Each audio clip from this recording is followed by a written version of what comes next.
साथ संगत जी, प्यार से कहना धन निरंकार जी। से संसार में अगर हम एक अच्छे मनुष्य बनेंगे तो ही ये हमारा जीवन सफल माना जाता है।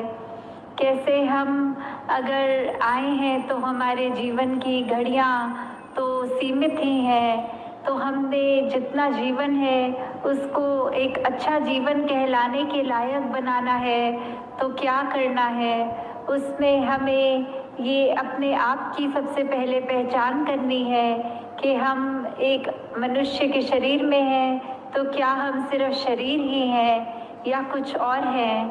तो अगर इसी को ज़्यादा गहराई में लेके जाएं तो बात वही है कि ये परमात्मा जो है ये पूरे ब्रह्मांड के एक छोटे छोटे कण से लेके बड़े बड़े प्लैनेट्स और हर एक चीज़ में है। तो कैसे एक इसी का अंश हम सबके अंदर जो है उसकी पहचान जो हो जाए, और अगर कहते हैं कि जब ये प्राण निकल जाते हैं तो ये शरीर छोड़ने वाली बात जो आती है, तो उसमें ये आत्मा जो है इसको जब पता लगता है कि हमने कहाँ जाना है, कहाँ से आए हैं, तो वो पहचान जीते जी ही करनी होती है। ये जो हमें सांस सभी मिली हुई है इसका पूरा फ़ायदा उठाते हुए अपनी पहचान इस परमात्मा की पहचान कर लें। तो कैसे कि जीवन में हमें जहाँ एक मनुष्य बनने की बात है तो ये गुण कौन से हैं जो हमें वाकई मनुष्य बनाएंगे, क्योंकि देखने में तो हम मनुष्य ही हैं। तो फिर ऐसे क्यों कहते हैं कि ये तो पशु के भी से भी ज़्यादा खराब है, ये तो एक हैवान की तरह कार्य कर रहा है, इसका सोच इसकी बोली तो बहुत ही खराब है।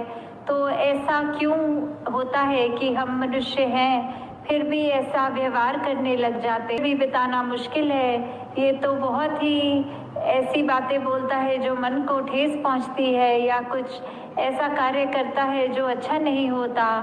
तो कैसे हम इस ऐसी अपनी एक नेचर से हट के एक वाकई ही असली मनुष्य वाले कैरेक्टरिस्टिक्स एक वो गुणों को अपनाएं।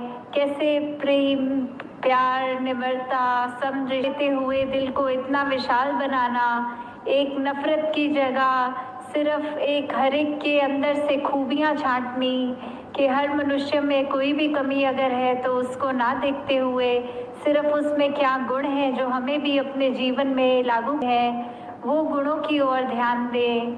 कैसे एक अगर उदाहरण है कि तेज़ाब होता है जो एसिड, अगर वो किसी भी बोतल में है, वो चाहे इतनी सुंदर बोतल भी क्यों ना हो, हमें अगर प्यास लगेगी तो हम वो तेज़ाब की बोतल चाहे कितनी भी आकर्षित लग रही हो उसको खोल के नहीं पिएंगे।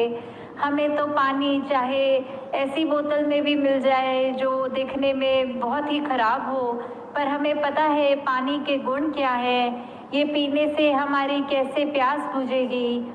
तो हमने अपने आप ही वो पानी की चाहे एक साधारण लुकिंग बोतल ही हो उसी का चुनाव करना होता है। तो ऐसे ही हम चाहे बाहर से अपने तन को भी इतना सजा लें, इतने खूबसूरत लगने लग जाएं, पर अगर मन ही कड़वा है, हमारे सोच विचार में ही बहुत मैल है, दिल में मैल है, तो कोई हमारा उस तरह से हमारे संपर्क में भी नहीं आना चाहेगा। जबकि अगर मन साफ हो तो फिर हम दिखने में चाहे सुंदर हो ना हो तो एक वो फर्क नहीं पड़ेगा, क्योंकि हर कोई फिर हमसे वो एक खुशबू ही एक हमारा ग्रहण कर पाएगा। तो ये अगर हमें विचार अपने अंदर हमेशा रखने होते हैं तो उसके लिए क्या करना होता है। उसके लिए तो सिर्फ यही बात है कि पहले ये ब्रह्म ज्ञान को इसके साथ निरंकार को जोड़कर अपने हर पल में इस निरंकार कराया कि वो बात अगर एक भी पकड़ के अपने जीवन में डालें तो वो जीवन कितना सुंदर बन सकता है।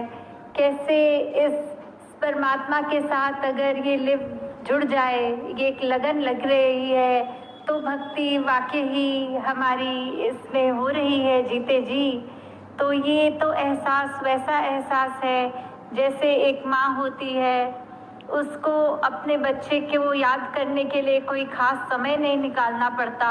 वो दिन का कोई भी अगर कार्य कर रही हो, जो बच्चा स्कूल गया है तो वो खाना भी बना लेंगी, वो ऑफिस में भी होंगी, वो कुछ भी ऐसा कार्य करेंगी, पर ध्यान यही होगा कि अभी बच्चा, उसका स्कूल में ब्रेक टाइम चल रहा होगा, अभी वो कोई एक सब्जेक्ट की उसकी क्लास चल रही होगी। तो ऐसे ही हम कोई भी कार्य करें तो इस परमात्मा का एहसास हमारे अंदर साथ साथ रह सकता है। कैसे हम अगर एक जीवन में ये बात अपना लें कि ये सुमिरन तो हम कुछ भी करते हुए कर सकते हैं, ये जब भी समय मिले सत्संग तो कैसे जीवन में हमें एक यही बातें रखकर कि हमें अपने जीवन में सिर्फ अपनी चेतनता के साथ, जब इस परमात्मा का हमें बोध हो गया तो ये चेतनता रखते हुए पल पल गुजारना है। फिर वही बात कि हम अगर अपने पल पल में इस परमात्मा को डालेंगे तो कोई भी स्थिति आएगी जीवन में, हमें वो घबराहट नहीं होगी।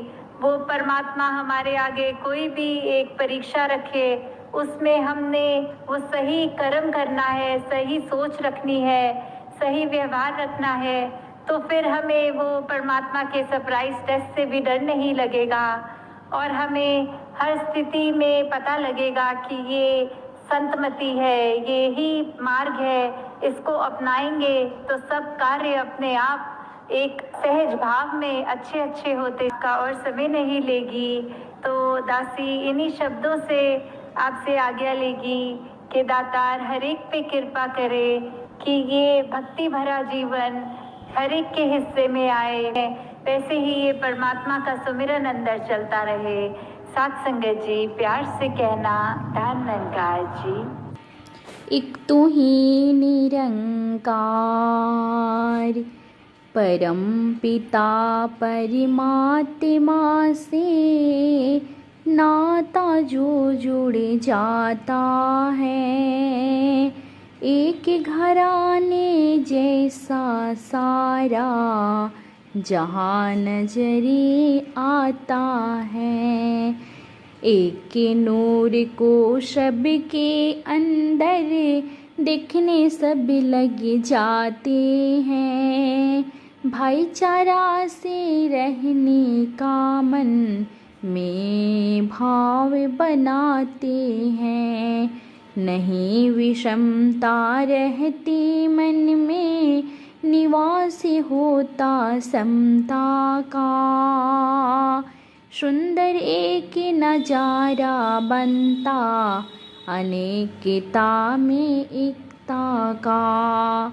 धोती वाले टोपी वाले, बंदे गोरे काले सब में, गुरु ज्ञान से टूट जाती मजहब की दीवार है। कहीं हर देवी रंग वेश में होती ना तकरार है, एक तो ही निरंकार। सतगुरु माता सुदीक्षा सविंदर हरदेव जी महाराज की जय। निरंकारी राजमाता गुरु वचन अवतार की जय। प्यार से कहना, धन्य निरंकार जी।